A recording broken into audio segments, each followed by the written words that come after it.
15절에서 20절까지의 말씀 얼른 찾으십시오. 같이 봅시다. 마태복음 18장 15절에서 20절까지의 말씀. 마태복음 18장 15절에서 20절까지의 말씀 한 절씩 교독하겠습니다. 내 형제가 죄를 범하거든 가서 너와 그 사람과만 상대하여 권고하라. 만일 들으면 내가 내 형제를 얻을 것이요, 만일 듣지 않거든 한두 사람을 데리고 가서 두세 증인의 입으로 말마다 확정하게 하라. 만일 그들의 말도 듣지 않거든 교회의 말하고 교회의 말도 듣지 않거든 이방인과 세리와 같이 여기라.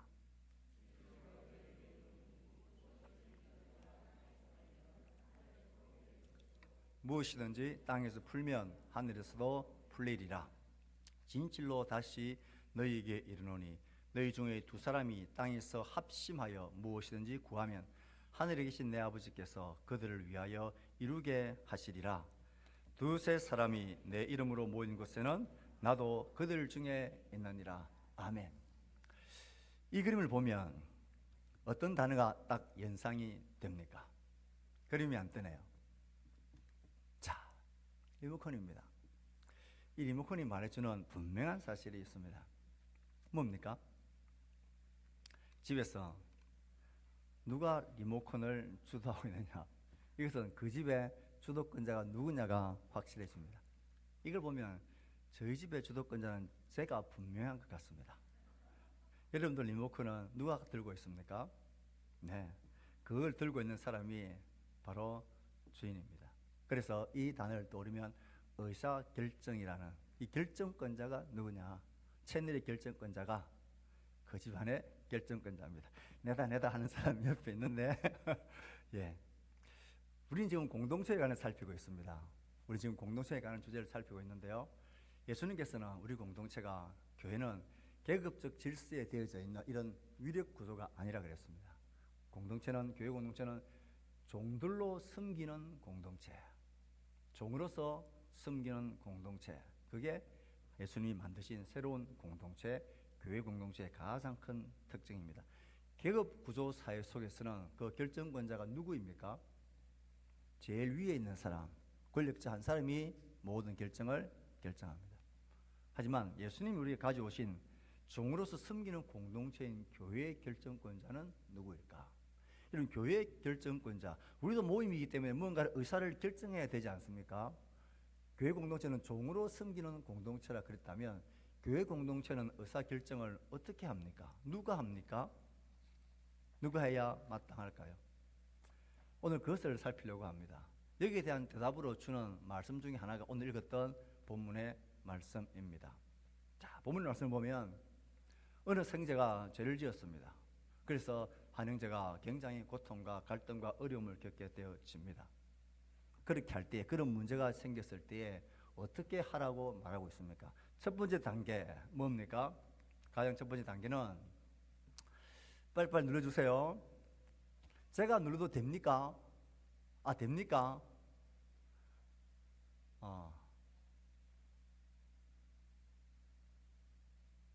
예, 되는군요. 제가 하겠습니다, 이제. 자, 첫 번째 단계는 가라 그랬습니다. 누구 보고 가라 했습니까? 가서 뭐가 되어 있습니까? 가서 내 형제가 제일 범하거든 가서 너와 그 사람과 상대하여 권고하고 만일 들으면 네가 형제를 얻을 것이요. 누구에게 가라 했습니까? 그 형제의 잘못한 범죄 때문에 직접적인 피해를 본 내가 직접 가라는 것입니다. 누구 데리고 가라 했습니까? 혼자서 가라 그랬습니다. 네 혼자 가서 너 그 사람과 상대하여 권고하라. 자, 이 가서 권고하라는 이 말은 어떤 마음으로 가는 거냐면, 여러분 우리 공동체 중에 누가 뭔가 잘못해가지고 내가 심한 어려움을 겪었다. 그때 어떻게 해야 되느냐? 보통 어떻게 합니까? 여러분 그래 되면 있지 누구한테 가서 이야기하죠. 있지 저아가 내한테 이런 짓을 했고 이런 나쁜 짓을 했다. 우리 그렇게 하잖아요. 내 친한 사람한테, 권사님한테, 장로님한테 가가지고 말하고, 그것도 안 되면 이제 바로 건너뛰어서 누구한테 연락하고 찾아옵니까? 저 교회 오면 4층에 모양실에 있는 사람한테 좀 찾아갑니다. 전화하고 찾아가서 그 사람이 나한테 이런 잘못해서 이런 문제가 생겼다. 우리 보통 이렇게 하죠. 성경은 그렇게 해라 했습니까? 하지 말라 했습니까? 그렇게 하지 말라 그랬어요. 계급 구조 사회에서는 그렇게 하면 돼요. 제일 권위 있는 사람 한 사람한테 가서 저 사람이 나한테 잘못했다 이렇게 좀 판단해 달라 이렇게 하면 끝이에요. 저는 제일 좀 겁나고 두려운 게 성도들 사이에 무슨 문제가 딱 생겼을 때에 그 문제를 저한테 바로 가지고 오는 사람 보면 무섭습니다. 바로 가져오는 사람은 좋습니다. 와서 제가 말 듣고 말을 해주면 들을 확률이 높을까요? 안 들을 확률이 높을까요? 경험상 99%는 안 듣습니다. 와서 하는 말은 다 상대방이 나한테 끼친 잘못을 이야기하고 욕을 하고 분풀이를 하고 화풀이를 하고 들어갑니다. 성경을 가만히 보면 그런 갈등과 어려운 문제가 생겼을 때 어떻게 하라고 하냐면 성경에 다 기록되어져 있습니다. 오늘 말씀을 딱 보면 너가 그 사람한테 가서 권고하고 말하라는 것입니다. 자, 가서 하는 목적이 네가 잘못했지, 네가 나쁜 놈이지, 네가 잘못했다, 네 책임이다 이런 목적으로 가라는 게 아니고 네가 잘못된 거 인정해라 그래 한 게 아니고 가서 권고하고 네 말을 들으면 사람을 얻는 거다라는 말은 화해할 목적으로 그 문제에 대한 해결을 찾을 목적으로 왜 그랬는지 들어보고 너의 상황이 어땠는지를 들어보고 화해할 목적으로 개인적으로 가라 그랬습니다. 자, 두 번째 단계 갔는데 보통 들어요 안 들어요? 안 들어요. 그러면 어떻게 해야 됩니까? 이제 했다 그 다음에 목사님한테 이야기한다 그러면 안 돼요. 그 다음에 어떻게 하라고요? 이렇게 하라 그랬습니다. 그 다음에는 두세 증인을 데리고 말마다 동참케 해라, 정참케 해라. 여기서부터는 이제 두세 증인, 이 일에 관해서 성숙한 사람, 이 일에 대해서 잘 알고 있는 사람, 직간접적으로 영향을 받은 두세 사람 함께 가서 다시 그에게 이야기합니다. 자, 이 말도 안 듣는다. 그러면 세 번째 어떻게 했습니까? 최종적인 단계로 그러면 교회에 이야기해라. 교회에 이야기하라는 말은 공식 모임 자리에서 다 말해라 이 말이기보다는 그때는 이제 교회에 모두에게 권위를 인정받고 권위가 있는 책임자에게 그때 우리를 이야기하면 그때 이제 교회 당회나 장로님들이나 목사님 그리고 교회 전체가 이렇게 이야기를 해라 그럽니다. 그래서 그 말 들으면 되고 교회의 말조차 안 들으면 그 사람 어떻게 누구처럼 여기라고요? 이방인 같이 여기라 그렇게 이야기합니다. 일단 여기서 우리가 알아야 될 것 중요한 게 있습니다. 이런 갈등과 문제와 뭔가를 결정해야 될 문제가 생길 때 종으로 섬기는 교회 공동체에서 해야 될 방법은 이 방법을 따라가야 합니다. 계급 구조적인 이런 사회 속에 한 사람이 딱 결정하게 하는 게 아니라 그 당사자들이 그 문제에 관계되어진 사람들이 스스로 해결하고 얘기 나누고 화해하고 할 수 있는 이 결정권, 의사결정권을 한 사람이 가지는 게 아니라 그 개인과 그 소그룹과 그리고 회중을 대표할 수 있는 회중과 함께 교회 자체가 함께 이것을 의사결정할 수 있는 그런 방법으로 하라고 말합니다. 예수님은 한 권위자에게 이 모든 의사결정권을 주신 게 아니라 교회의 구성원인 한 사람, 그리고 직간접 관계되어진 사람, 소수의 사람들, 그리고 교회 회중, 교회 공동체 자체에 이것을 이야기하고 권하고 말하고 해결할 수 있는 그런 권세와 힘을 주셨다. 그런 방법으로 하라고 말했습니다. 왜냐하면 우리는 다 종으로 섬기는 공동체니까 어려움을 겪은 한 종이 그 어려움을 준 다른 한 종에게 가서 우리가 화목하고 일에 대해서 화해하고 일을 풀자. 그래야 우리가 섬기는 교회 공동체가 평안하고 유익을 얻을 수 있다. 종으로서 섬기는 마음으로 그렇게 그 문제를 서로 협의하고 대화 나누고 하면서 풀어가라. 그렇게 이야기를 하고 있습니다. 권세자가 한 사람의 권세자가 이 일에 대해서 가부간에 딱 결정하라고 넌 이렇게 이게 그냥 따르는 게 아니라 회중이 우리 성도 한 사람 한 사람이 이렇게 이 절차와 화목하는 이 관계를 통해서 해결할 수 있다. 그렇게 하라고 말했습니다. 자세는 종으로 섬기는 마음으로. 종은 주인의 유익을 위해서 모든 걸 하죠. 그래서 종으로 섬기는 마음은 이 문제를 가지고 나의 유익, 나의 자존심을 찾기 위해서가 아니라 이 일 때문에 교회 공동체가 불이익을 얻게 되어질 것을 최소화시키기 위해서 그렇게 이 과정들을 이렇게 밟아가라. 그렇게 말했습니다. 자, 이렇게 말하고 난 이후에 예수님께서는 더 중요한 이야기를 했습니다. 자, 한번 읽어볼까요? 시작. 진실로 너희에게 이르노니 무엇이든지 너희가 땅에서 매면 하늘에서도 매일 것이요 무엇이든지 땅에서 풀면 하늘에서도 풀리리라. 이렇게 해라고 절차를 마고 난 이후에 예수님께서 이렇게 할 수 있는, 그리고 교회의 말도 듣지 않거든 어떻게 하라고요? 이방인같이 여기라. 이렇게 말씀하신 근거가 다음 이어지는 이 말씀입니다. 이건 여러분 주위에서 우리가 교회 공동체를 종으로 섬기는 그런 공동체로서의 교회를 이해할 때 굉장히 중요한 원리입니다. 이 말씀을 가만히 보면, 자, 너희가 땅에서 매면 하늘에서도 매일 것이다. 땅에서 풀면 하늘에서도 풀리라. 저 교회 공동체가 서로 의논하고 의사결정하고 해서 내린 풀거나 맺거나 한 그 결정을 어디에서 그걸 승인해 주겠다고요? 하늘에서도 하나님도 그것을 그렇게 승인해 주시겠다는 결정입니다. 즉 교회 결정을 하나님께서 하늘에서 그것을 승인해 주겠다. 하나님이 도장을 찍어 주겠다라는 말입니다. 이 말이 여러분 굉장히 조금 두렵고 떨리지 않습니까? 교회가 보면 우리 장로님들, 지금 신부장로님 3분, 저랑 당임원들이 4명이 모여서 우리가 한 달마다 매일 회의도 하고 의논도 하고 교회전 이런 일들을 돌아보고 이렇게 하자 저렇게 하자 의논도 하고 또 미뤄서 생각하기도 하고 살펴보기도 하고 막 그렇게 합니다. 그리고 여러분들이 한 사람 또 소수의 사람 또 이렇게 교회 공동체 함께 결정한 그런 일들이 어떻게 보면 좀 더 지혜롭고 더 똑똑한 사람들이 볼 때에는 저렇게 좀 허술하다, 뭔가 좀 부족하다라는 면이 보일지 모르겠지만, 교회가 그런 절차와 서로 화해하고 종으로 섬기는 그런 마음을 가지고 이렇게 결정한 그 결정권을 하늘에서도 그것을 인정해주고 승인해준다라는 것입니다. 그래서 교회의 결정은 조금 뭔가 부족해 보이고 약해 보이더라 할지라도 그것이 하늘의 주인 도장을 받는 것과도 같은 무게가 있다는 것을 조심하게 겸비하게 생각을 해야 합니다. 정말로 우리가 교회 직분자들을 세울 때 우리가 투표를 이렇게 합니다. 그리고 직분자들 우리가 이렇게 세웁니다.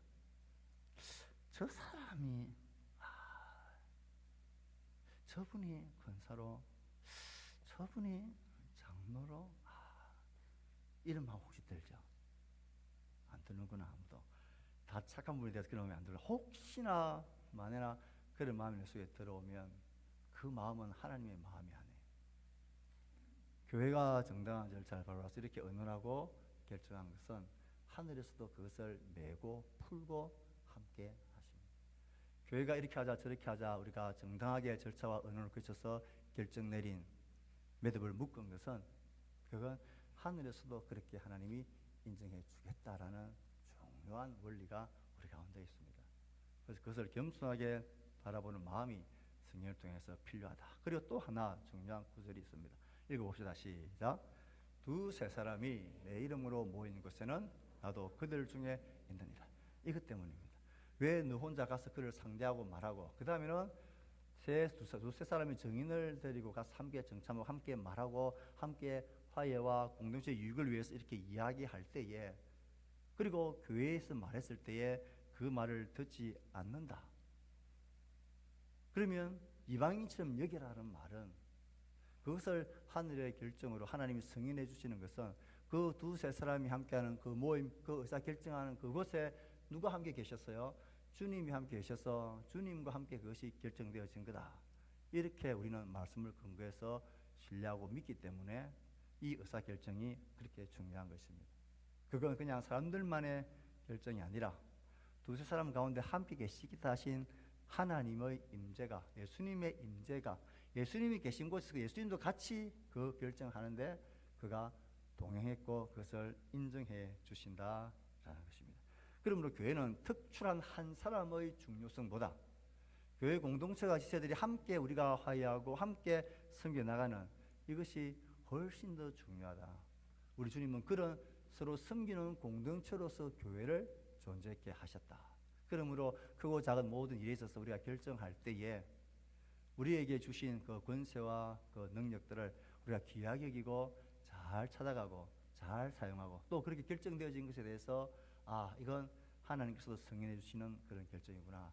주님께서 우리와 함께 계셔서 내린 결정이구나. 이렇게 생각하는 것이 꼭 필요합니다. 이런 일들은 신약 성경에 잘 볼 수가 있습니다. 한번 읽어봅시다. 예수님 이제 자 시작.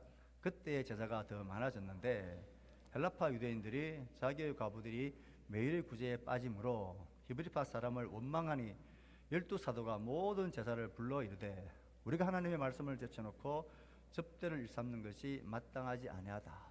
초대교회 공동체 이런 문제가 생겼을 때 이걸 어떻게 결정합니까? 그 사도들이 모여서 이렇게 하자 이렇게 하자 결정 내리고 딱 이렇게 결정권자들이 이렇게 딱 결정하고 너희들 이렇게 해 이렇게 하지 않았습니다. 그 결정을 의사 결정권을 그 회중 전체에게 모든 제사를 다 불러 모아서 그 문제에 대해서 토스를 하고 이게 이렇게 이런 문제다 어떻게 하면 좋겠느냐 이렇게 결정을 그렇게 하게 되어집니다. 초대 교회에 이 구제의 문제가 생겼을 때 온 자들 다 불러 모아 문제를 제출하고 그것에 대한 의사 결정을 해갔던 모습들 그것을 알 수 있습니다. 또 중요한 게 있습니다. 사도행전 15장에 보면 저 안디옥 교회가 이방인 교회가 이제 세워졌고 그 교회를 예루살렘 교회와 이렇게 연합되어서 이방인들을 교회의 한 몸을 받아들일 거냐 말 거냐라는 문제가 생겼을 때에 큰 문제가 생겼을 때에 그 결정을 누가 하느냐 하면 예루살렘에 있는 소수의 지도자들이 그것을 결정하지 않습니다. 우선 그 문제의 당사자인 안디옥 교회는 교회의 대표단을 그 예루살렘 공교회에 파송을 합니다. 이런 문제가 이런 사람들을 정확하게 알리게 되어집니다. 그러면 예루살렘에 있는 교회의 지도자들은 자기들만 모인 게 아니라 사도와 장로와 온 교회가 성경에 보면 다 모여서 그 문제를 가지고 심사숙고하고 의사결정을 해갑니다.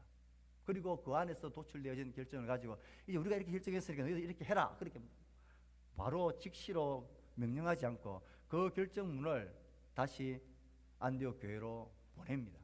우리가 모여서 이렇게 해서 이렇게 결정을 했다.